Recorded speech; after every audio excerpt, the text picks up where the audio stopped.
बच्चों, आज हम पढ़ेंगे पाठ 3। हमारे पाठ 3 का नाम है सहायक बनूं। पाठ परिचय। चरित्र निर्माण जीवन की सफलता की कुंजी है। जो मनुष्य अपने चरित्र की ओर ध्यान देता है वही जीवन क्षेत्र में सफल होता है। गांधी जी चरित्र के निर्माण करने पर पूर्ण बल देते थे। वे हमेशा कहते थे कि चरित्र को समझो। चरित्र निर्माण से मनुष्य के भीतर की शक्ति जागृत होती है। उसी से जीवन संघर्ष में विजय मिलती है। उपदेशक मत बनो, शिक्षक बनो। यही सच्चा चरित्र है और चरित्र सिखाने की कला है। आश्रम में गांधी जी कई ऐसे कार्य भी करते थे जिन्हें आमतौर पर नौकर चाकर करते हैं। हजारों रुपए कमाते थे। उस समय भी वे प्रतिदिन सुबह अपने हाथ से चक्की पर आटा पीसा करते थे। चक्की चलाने में कस्तूरबा और उनके लड़के भी हाथ बटाते थे। इस प्रकार घर में रोटी बनाने के लिए महीन या मोटा आटा वे खुद पीस लेते थे। साबरमती आश्रम में भी गांधी जी ने पिसाई का कार्य जारी रखा। वह चक्की को ठीक करने में कभी-कभी घंटों मेहनत करते थे। एक बार एक कार्यकर्ता ने कहा कि आश्रम में आटा कम पड़ गया है। आटा पिसवाने में हाथ बटाने के लिए गांधी जी फौरन उठ खड़े हुए। गेहूं को पीसने से पहले उसे बीनकर साफ करने पर वह जोर देते थे। कौपिनधारी इस महान व्यक्ति को अनाज बीनते देखकर उनसे मिलने वाले लोग हैरत में पड़ जाते थे। बाहरी लोगों के सामने शारीरिक मेहनत का कार्य करते गांधी जी को शर्म नहीं लगती थी। एक बार उनके पास कॉलेज के कुछ छात्र मिलने आए। उनको अंग्रेजी भाषा के अपने ज्ञान का बड़ा गर्व था। गांधी जी से बातचीत के अंत में वे बोले, बापू, यदि मैं आपकी कोई सेवा कर सकूं तो कृपया मुझे अवश्य बताइए। उन्हें आशा थी कि बापू उन्हें कुछ लिखने पढ़ने का कार्य देंगे। गांधी जी ने उनके मन की बात ताड़ ली और बोले, अगर आपके पास समय हो तो इस थाली के गेहूं बीन डालिए। आगंतुक बड़ी मुश्किल में पड़ गए, लेकिन अब तो कोई चारा नहीं था। 1 घंटे तक गेहूं बीनने के बाद वह थक गए और गांधी जी से विदा मांगकर चल दिए। कुछ वर्षों तक गांधी जी ने आश्रम के भंडारे का कार्य संभालने में मदद की। सवेरे की प्रार्थना के बाद वे रसोई घर में जाकर सब्जियां छीलते थे। रसोई घर या भंडारे में अगर वे कहीं गंदगी या मकड़ी का जाला देख लेते थे तो अपने साथियों को आड़े हाथों लेते थे। उन्हें सब्जी, फल और अनाज के पौष्टिक गुणों का ज्ञान था। एक बार एक आश्रमवासी ने बिना धोए आलू काट दिए। गांधी जी ने उसे समझाया कि आलू और नींबू को बिना धोए नहीं काटना चाहिए। एक बार एक आश्रमवासी को कुछ ऐसे केले दिए गए जिनके छिलके पर काले चकत्ते पड़ गए हुए थे। उसने बहुत बुरा माना।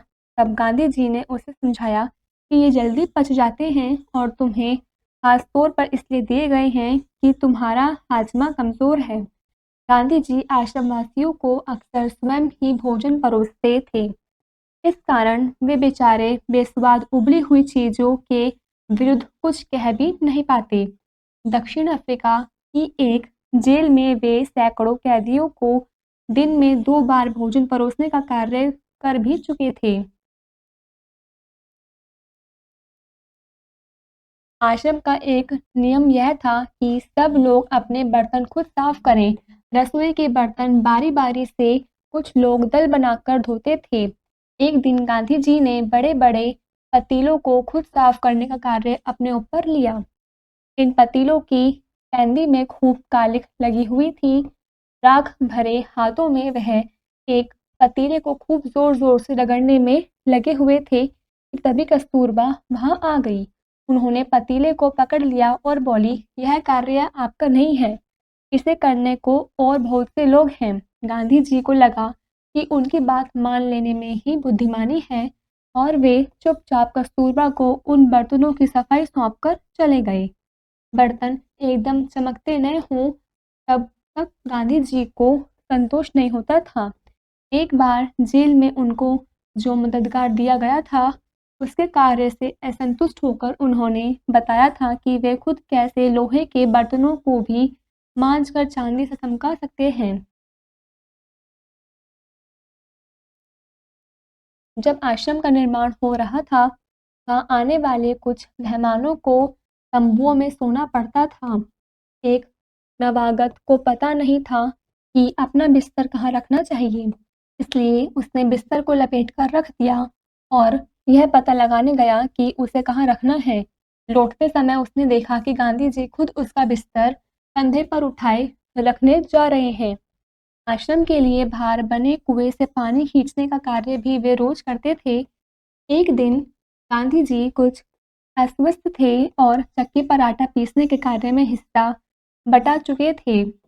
उनके एक साथी ने उन्हें थकावट से बचाने के लिए अन्य आश्रमवासियों की सहायता से सभी छोटे-बड़े बर्तनों में पानी भर डाला।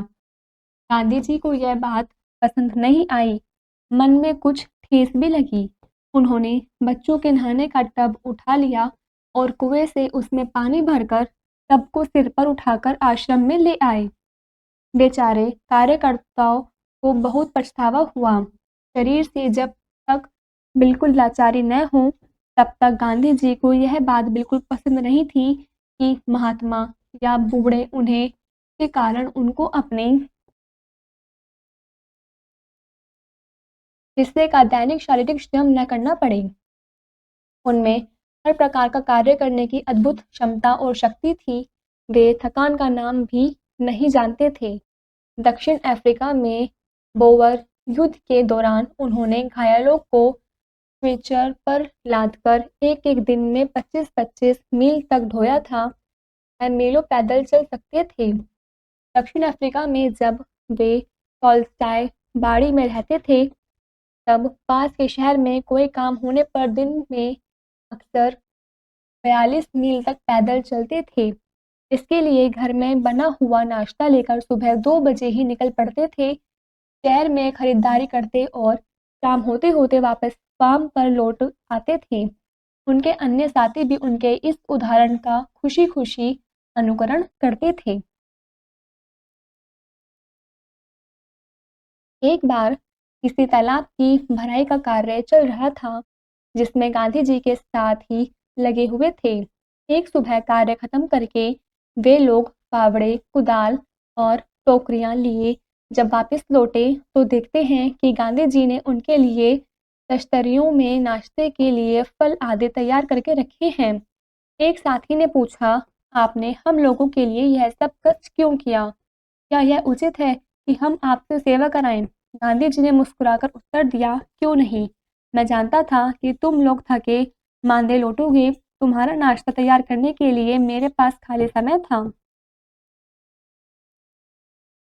दक्षिण अफ्रीका में रहने वाले भारतीयों के जाने माने नेता के रूप में गांधी जी भारतीय प्रवासियों की मांगों को ब्रिटिश सरकार के सामने रखने के लिए एक बार लंदन गए। वहां भारतीय छात्रों ने उन्हें एक शाकाहारी भोज में निमंत्रित किया। छात्रों ने इस अवसर के लिए स्वयं भी शाकाहारी भोजन तैयार करने का निश्चय किया था। तीसरे पहर 2 बजे एक दुबला-पतला और हरहरा आदमी आकर उनमें शामिल हो गया और तश्तरियाँ धोने, सब्जी साफ करने और अन्य चुट-पुट कार्य करने में उनकी मदद करने लगा। बाद में छात्रों का नेता वहाँ आया तो क्या देखता है कि वह दुबला-पतला आदमी और कौन नहीं, उस शाम भोज में निमंत्रित उनके सम्मानित अतिथि गांधी जी थे। गांधी जी दूसरों से कार्य लेने में बहुत सख्त थे, लेकिन अपने लिए दूसरों से कार्य कराना उन्हें नापसंद था।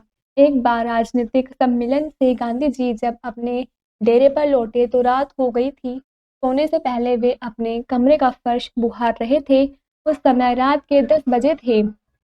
एक कार्यकर्ता ने दौड़कर उनके हाथ से बुहारी ले ली। जब गांधी जी गांव का दौरा कर रहे होते, उस समय रात को यदि लिखते समय लालटेन का तेल खत्म हो जाता तो वे चंद्रमा की रोशनी में ही पत्र पूरा करना ज़्यादा पसंद करते थे, लेकिन सोते हुए अपने किसी साथी को नहीं जगाते थे। नौखाली पद यात्रा के समय गांधी जी ने अपने शिविर में केवल 2 आदमियों को ही रहने की अनुमति दी। इन दोनों को यह नहीं मालूम था कि खाकरा कैसे बनाया जाता है। इस पर गांधी जी स्वयं रसोई में जा बैठे और निपुण रसोई की तरह उन्होंने खाकरा बनाने की विधि बताई। उस समय गांधी जी की अवस्था 78 वर्ष थी। गांधी जी को बच्चों से बहुत प्रेम था। अपने बच्चों के जन्म के 2 माह बाद उन्होंने कभी किसी दाई को बच्चों की देखभाल के लिए नहीं रखा। वे मानते थे कि बच्चे के विकास के लिए माँ-बाप का प्यार और उनकी देखभाल अनिवार्य है। वे माँ की तरह बच्चों की देखभाल कर सकते थे, खिला-पिला और बहला सकते थे। एक बार दक्षिण अफ्रीका में जेल से छूटने के बाद घर लौटने पर उन्होंने देखा कि उनके मित्र की पत्नी श्रीमती पोलक बहुत ही दुबली और कमज़ोर हो गई है। उनका बच्चा उनका दूध पीना छोड़ता नहीं था और वह उसका दूध छोड़ने की कोशिश कर रही थी। बच्चा उन्हें चैन नहीं लेने देता था और रो-रो कर उन्हें जगाए रखता था। गांधी जी जिस दिन लौटे उसी रात से उन्होंने बच्चे की देखभाल का कार्य अपने हाथों में ले लिया। सारे दिन कड़ी मेहनत करने, सभाओं में भाषण देने के बाद 4 मील पैदल चलकर कभी-कभी गांधी जी रात को 1 बजे घर पहुंचते थे और बच्चे को श्रीमती पॉलक के बिस्तर से उठाकर अपने बिस्तर पर लिटा लेते थे। वे चारपाई के पास एक बर्तन में पानी भरकर रख लेते ताकि यदि बच्चे को प्यास लगे तो उसे पिला दें। लेकिन इसकी ज़रूरत ही नहीं पड़ती थी। बच्चा कभी नहीं रोता और उनकी चारपाई पर रात में आराम से सोता रहता था। एक पखवाड़े तक माँ से अलग जाने के बाद बच्चे ने माँ का दूध छोड़ दिया। पखवाड़े मतलब 15 दिन तक।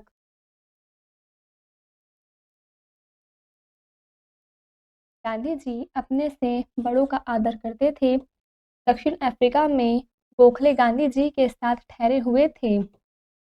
उस समय गांधी जी ने उनके दुपट्टे पर इस्त्री की। वे उनका बिस्तर ठीक करते थे, उनको भोजन परोसते थे और उनके पैर दबाने को भी तैयार रहते थे। गोखले बहुत मना करते थे लेकिन गांधी जी नहीं मानते थे। महात्मा कहलाने से बहुत पहले एक बार दक्षिण अफ्रीका से भारत आने पर गांधी जी कांग्रेस के अधिवेशन में गए। वहाँ उन्होंने गंदगी साफ की और बाद में उन्होंने एक बड़े कांग्रेसी नेता से पूछा, मैं आपकी क्या सेवा कर सकता हूँ? नेता ने कहा, मेरे पास बहुत से पत्र इकट्ठे हो गए हैं जिनका जवाब देना है। मेरे पास कोई कारकुन नहीं है जिसे यह कार्य दूँ। क्या तुम यह कार्य करने को तैयार हो? गांधी जी ने कहा, ज़रूर, मैं ऐसा कोई भी कार्य करने को तैयार हूँ जो मेरी सामर्थ्य से बाहर न हो। यह कार्य उन्होंने थोड़े ही समय में समाप्त कर डाला और इसके बाद उन्होंने उस नेता की कमीज में बटन आदि लगाने और उनकी अन्य सेवा का कार्य भी खुशी से किया।